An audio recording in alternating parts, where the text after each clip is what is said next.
అందరూ కూడా చక్కగా కూర్చునేవాడి మ్యాథ్స్ కావచ్చు, మైకులు కావచ్చు, ఏ అమ్మవారి సేవకు సంబంధించినటువంటి అర్చనకు పూజకు అవసరమైనటువంటి ప్రతి వస్తువు ఇచ్చినటువంటి దాతలకు సేవకులకు భక్తాదులందరికీ కూడా అమ్మవారి యొక్క దివ్య ఆశీర్వచనాలు ఉండాలని మనస్ఫూర్తిగా కోరుకుంటున్నాను. అమర్నాథ్ రెడ్డి గారు అమ్మవారి యొక్క దేవస్థానమునకు సమర్పించారు.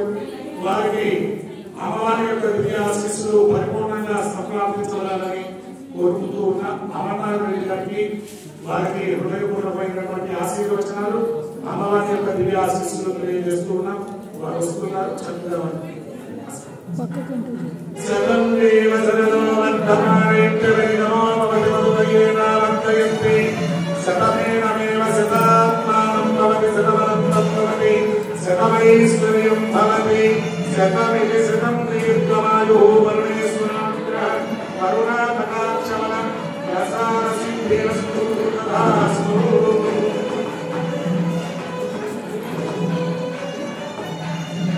అలాగే అందరూ వచ్చి అమ్మవారు నమస్కారం చేసుకొని కొబ్బరికాయ తీసుకుని లోపల అర్చన గారి కొబ్బరికాయ తీసుకొని ఆ అర్చన చేయించుకొని బయటికి రండి. మీకు బయట పుష్పపుష్పాలు అందిస్తారు.